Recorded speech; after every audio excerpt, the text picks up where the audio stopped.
Okay, let's try that. Can you let me know now if we've got any sound at all? I will just wait a minute. Just let me know. Just pop in whether there is any sound now. I've just changed microphones. You never know. It's just going to be one of those Mondays. Yes, you can hear me. Yes! Hurrah! It was a good old switcher microphone. It was a turn it off and on again.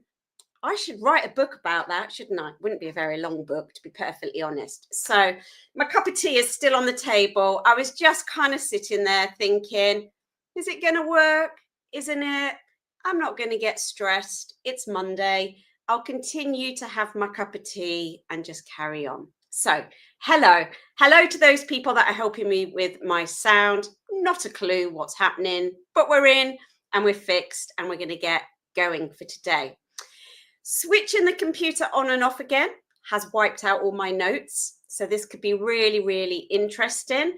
Hopefully I know what I'm talking about today and I've got some words of wisdom for you and a few little things to go. So we are on treat 3 of Treat-sember.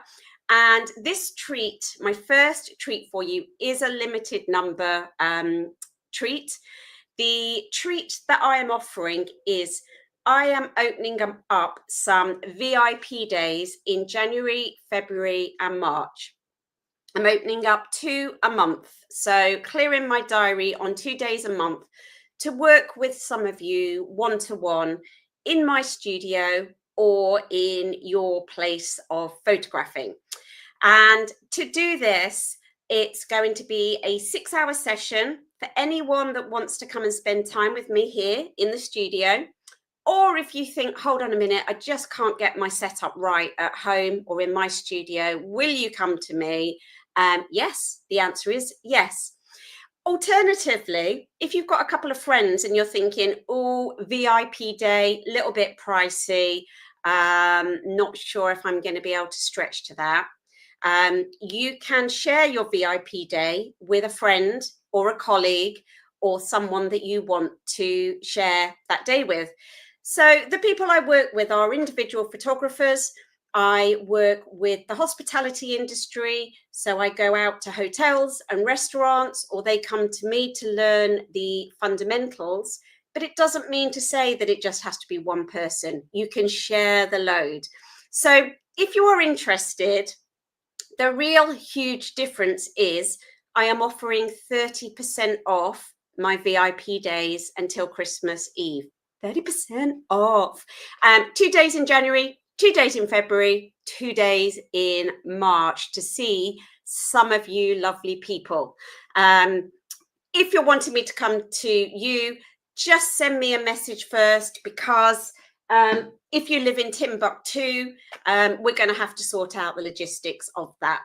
But I would love to see some of you in the studio or coming to you guys just to give give you some help in whatever it is. And that help comes in different guises. It can come in terms of you just coming in and going, show me how to use artificial light, show me how to style, show me how to compose, show me how to do everything. Or it can be that you just bring all your new kit and just say, set this up for it, make it work, make my lights speak to my camera, make it so I can see it on my laptop. Just get me set up with everything I need to do. So your VIP day, entirely up to you what you do with it. So that's my treat for Treat-sember. That is treat number 3. Number 2 was to come into my creative portfolio builder in January. It starts on the 5th of January and it is 4 weeks in a private Facebook group with me, understanding color and the psychology of color. And so that you can get your beautiful Instagram grid, you can get your portfolio looking absolutely spot on. It's a beautiful 4 weeks. It's very chilled out. There's a lot of psychology behind the color. We love it. And the third one was the 52 bites. You get a 5-minute video and PDF every week dropping into your inbox. and you can work on that one trick that week, or save them all and have all the 52 bites together. So I've got some really good treats for you so far, and there are still more to come. So if you're looking for food photography on your Christmas list, this is where it can start. I've got things for you to help you for 2026. Happy days. Right, let's go on to what we're going to talk about today, which is textiles, napkins, ribbons, everything that we can really work into our food photography to soften it and to make it really nice. This time round, though, because it's Treatsember, we're going to be talking about all the seasonal festive tones that we can use. So let's just have a think about that first of all, because straight away we think, well, I could buy myself a Christmas napkin, or I could buy myself something that is going to work on a Christmas theme. But we can even take that a step further and come up with things that are quite clever. So first of all, I've got a whole chair of stuff here for you. I mean, after the start of this, who knows where this is going to go today. We can start with a beautiful Christmas napkin. They're always good. But we want to think out of the box a little bit more. So you can also go on to Amazon, or I know Lidl or Aldi do these, and you can get these like material squares, they're called. I think they are for, I think they are for sort of patchwork testing and people doing things that are sewing. These work so well. And when you've got something festive that you can use, absolutely brilliant. Love those. Other things you can use, with or without the stuffing, you can use your cushions. If you've got some really nice cushions, you can have a really snowy winter wonderland shot with a little bit of the cushion poking into the edge of your shot, or you take out the filling and just have it there as a really lovely furry feel to it in your shot. Other things we can use are, we can go more velvety, crushed velvet. It has a really opulent feel to it in our food photography and makes things feel a little bit more upmarket. Conversely, we can go with silk. We can use a lot of silk, and the silk, when we, sorry, that's me moving too much with my camera, I'm going out of focus. When we move things around and we scrunch our silk, we can get some beautiful, beautiful shadows in between all of the little bits where we scrunched it. Looks absolutely gorgeous. Normal velvet, got normal velvet as well. So crushed velvet, normal velvet, napkins, so many different things that you can go with. On top of that, in your house, you're going to have other things. And when I mean other things, I'm going to say things like scarves, gloves, hats, and jumpers. If you've got something with a really nice knit, this has got quite a lovely knit to it, this will scrunch up in your picture as well. But rather than taking my jumper off and going with that, it's not that kind of channel, I can also give you some dishcloths. These dishcloths are just on Amazon. They're brilliant. But if you can see that texture in those dishcloths, they've got a really nice knitted feel to them. So what we're trying to build in here with our textures is we're trying to build in richer seasonal textures to it, so that we can start to have that warming feeling. Having jumpers and scarves and gloves and things like that are not things that we're going to have in the summer. So this instantly brings it up for us. Now let's talk about colour. I'm just checking I haven't got any questions, sorry, because I am between Instagram and YouTube. Okay. Now let's talk colour. We can go classic. There's always a place for classic in our food photography. So I've got loads of different windows open for checking on you all, making sure you're all there, not gone off for lunch without me. So we can go with the reds, and we can team the reds with some nice dark greens and go for the really traditional colours that we sort of know and love with Christmas. On top of that, we can come up with other colours that that we like. We can literally come in with the, you should see how much is on my chair. Honestly, I think I got a bit carried away. Story of my life.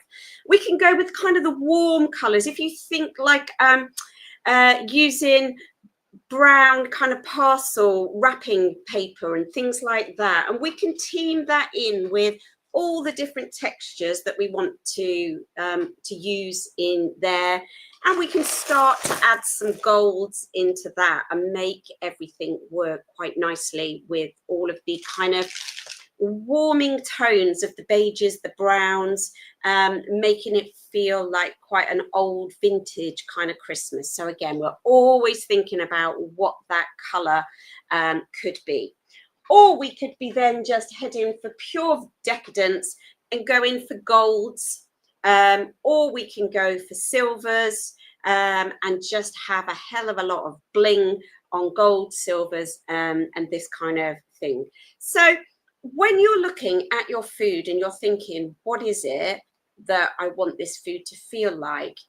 You've then got to run through the kind of festive things of what you're going to add in with your textures and textiles, of whether it's going to be the reds and the greens, the traditional kind of Christmas. Is it going to be the warm, neutral colours that feel so cozy for winter? Is it going to be more opulent with the golds and the silvers, and feel that you're having afternoon tea somewhere very, very posh? Or is it going to be a silvery winter wonderland, beautiful silvery white snowflakes with some white fur? This is down to you. This is the power that you've got of how you create what it is that you're looking to do, just by putting in those napkins in the right place. So now let's have a little look at what we can do with those napkins. And I'm going to just hone you in on my beautiful panettone cake here. And this is a huge shout out for Tony Musgrave. She came into the studio on Friday. We had a retreat day and she built this beautiful panettone with all the festive colours on top of it. Now, if you think that this is perfect, I'm just going to show you the back. Because we had this Friday and she left it with me for my family,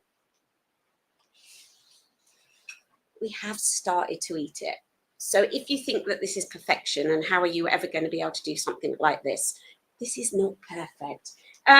Also, much to my husband's disgust, it is full of kitchen roll and cocktail sticks and things to add height and bulk to the panettone. So I just wanted to show you the back, because sometimes when we look at everything for food photography and it's really aspirational, it's not, it really isn't. So I'm just going to turn it back round so we don't see the workings out. And we're just going to have a look at a few different napkin ideas now. So the first thing that I'm going to do is going to get a beautiful piece of velvet, and we can now start to use it as a table runner, or we can use it as a tablecloth in its own sense. So scooch that out of the way.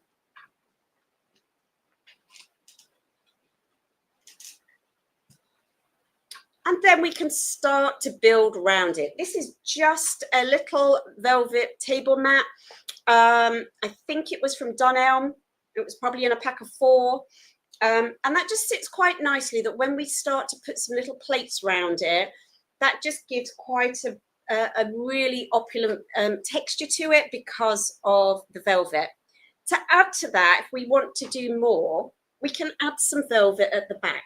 So I'm just going to run round and I'm going to put this crushed velvet at the back. These colours don't go together. Don't shout at the screen going, they don't work together. I'm just showing you different things that we can do. Bear with me one moment.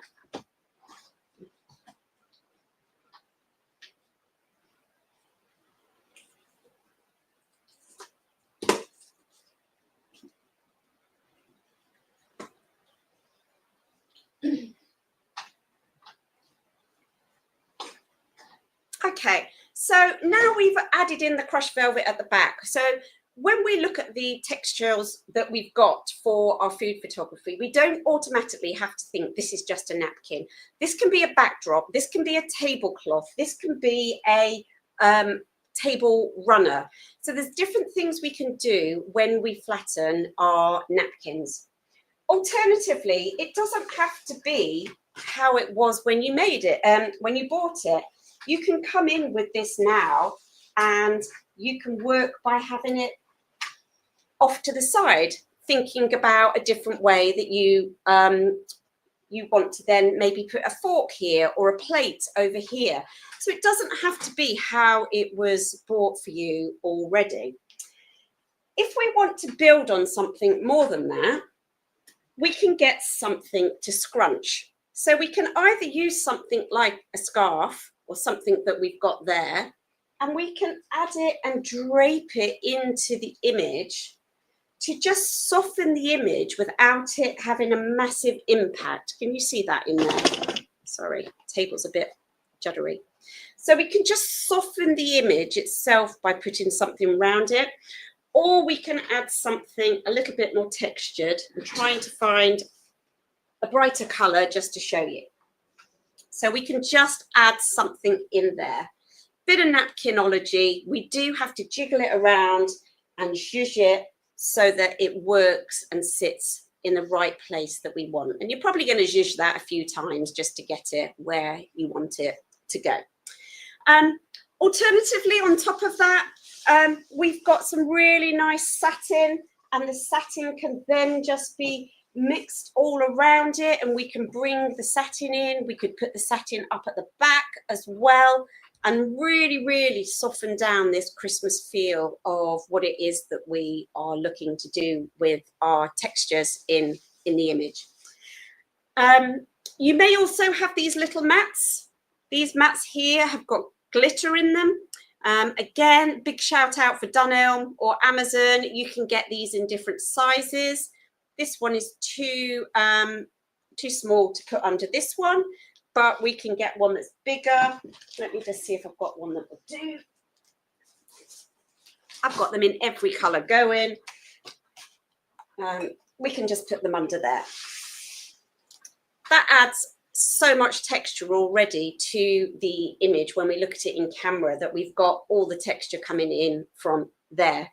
Plus, on top of that, we can still soften the image by putting something round the side for it, and start to build it up with all the different textures. You don't have to think about just having one single texture in the image. It can be as many different textures as you want.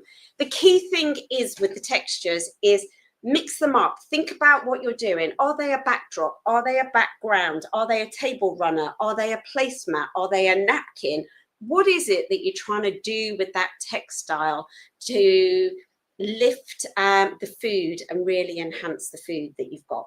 So let's just take that out. And there is one other thing I want to talk to you about while we look at this, and that's ribbons. Ribbons are going to really add a lot to your festive creations. We can have them in different widths. We can have them in different colours. But what we're aiming to do is find Christmassy ribbons that we bring out each year. Let me just see if you can see those.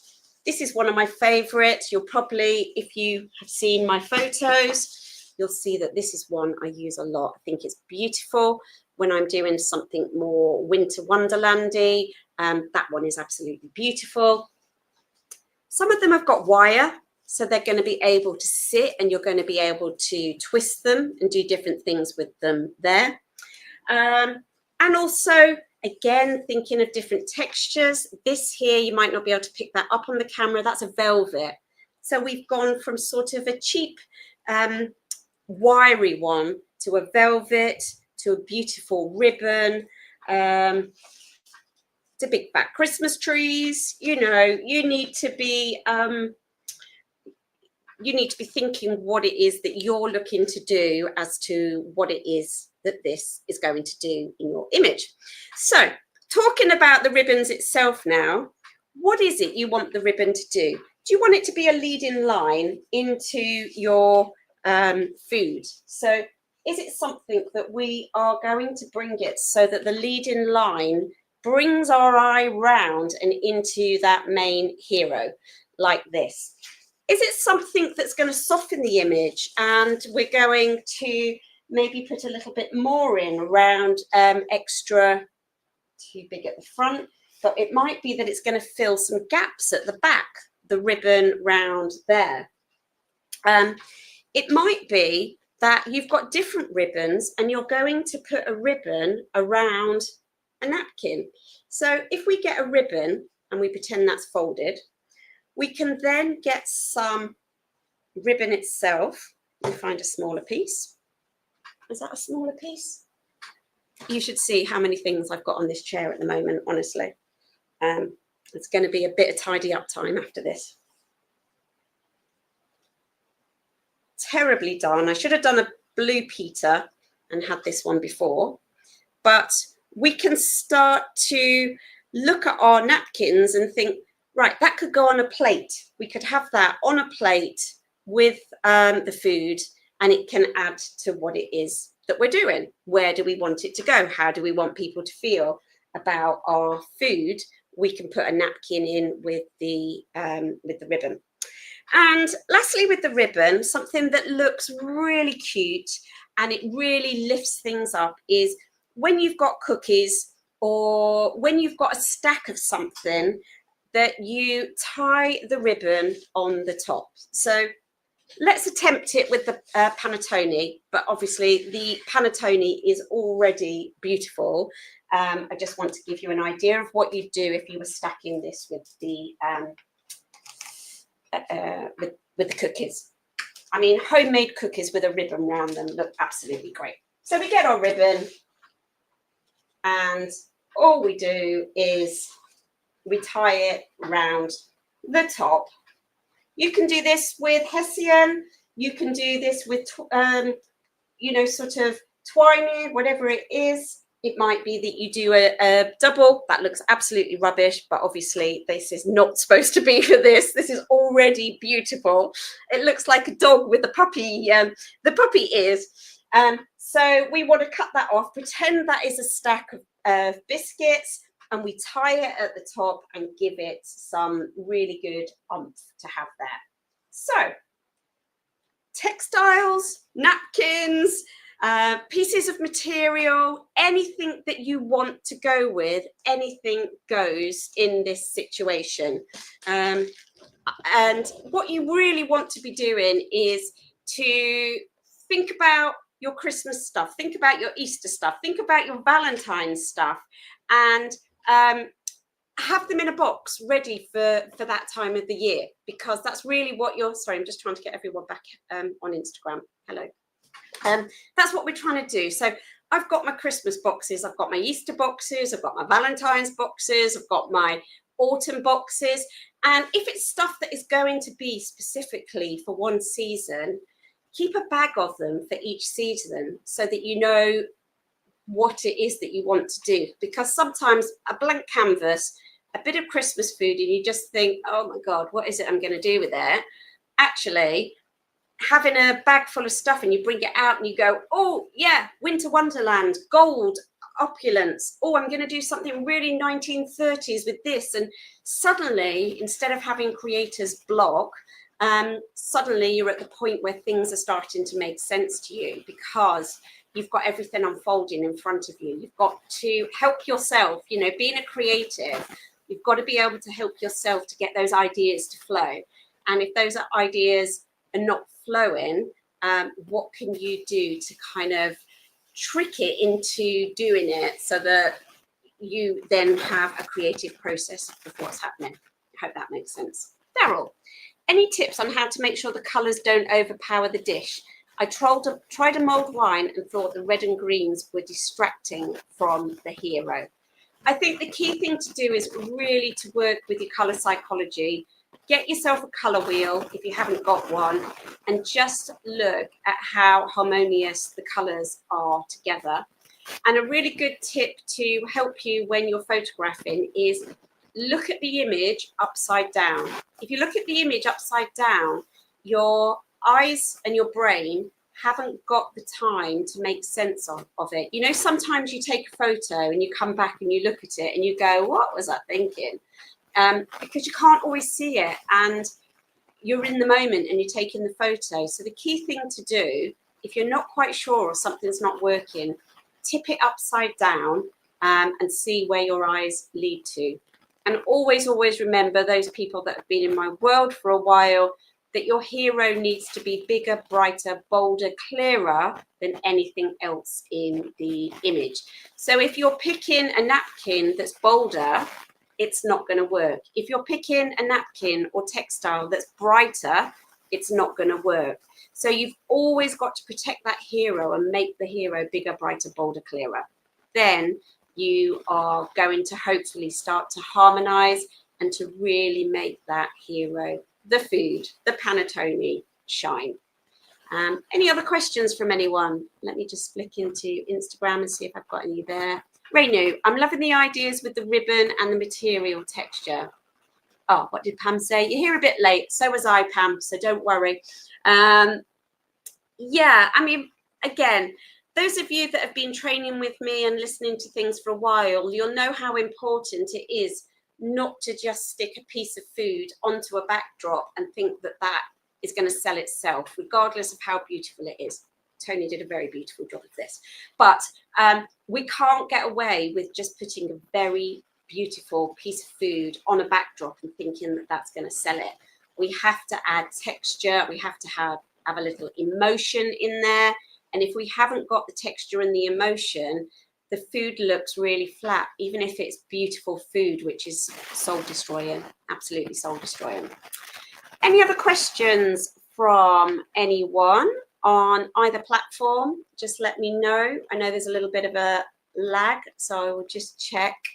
Renu, how do we get in touch with you for the one-to-one tuition if you're coming to the client's home to help set up?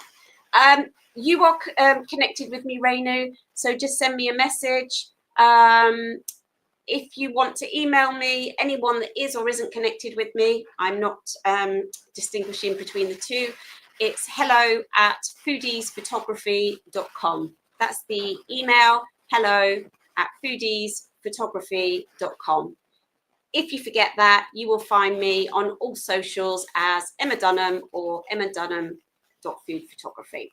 So do email me if you want a little bit more information on the VIP days. Again, I only have 6. I'm only opening up 2 days in January, 2 in February, 2 in March, and it is 30% off until Christmas Eve.